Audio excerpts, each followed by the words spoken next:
অনটনের সংসার, কিন্তু চোখ ভরার স্বপ্ন। 6 সদস্যের পরিবারে থেকেও নিজে উপার্জন করে পড়াশোনা চালাচ্ছে পুরুলিয়ার চরিদা গ্রামের নীলিমা মুরা। মুখোশ শিল্পই তাকে ধাপে ধাপে এগিয়ে নিয়ে যাচ্ছে তার স্বপ্নের দিকে।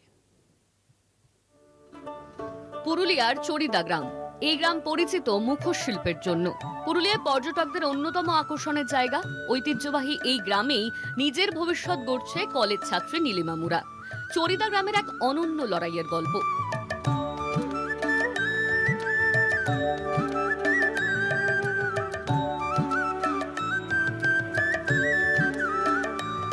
একটি ছোট দোকান, যেই দোকানই নীলিমাকে এগিয়ে নিয়ে যাচ্ছে তার স্বপ্নের দিকে।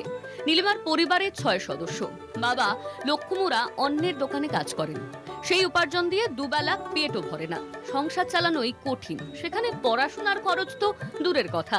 তাই পড়াশোনার খরচ জোগাড় করতেই মুখোশের দোকানই নীলিমার একমাত্র ভরসা। আমি তো অন্য দোকানে কাজ করতে, অন্য কাজ করা তো সংসার চালা আমার পক্ষেটুকু সম্ভব হতো না। তো আমার মেয়ে বলে আমরা একটা দোকান করা যাক, দোকান করলে আমরা কিছু উপকৃত হব। তো আমরা নিজের মাল তৈরি করে আমরা দোকান করেছি।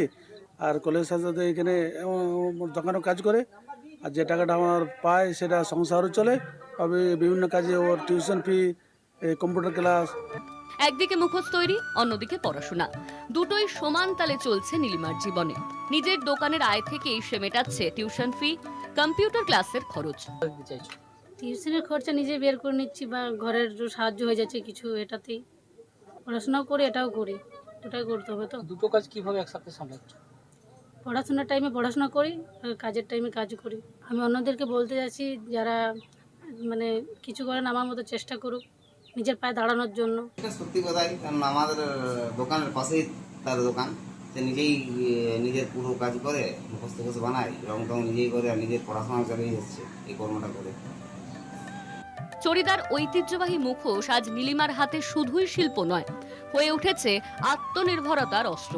তার এই সংগ্রাম ও সাহস এখন অনেকের কাছেই অনুপ্রেরণা। পুরুলিয়া থেকে হরিনারায়ণ সূত্রধরের রিপোর্ট, কলকাতা টিভি।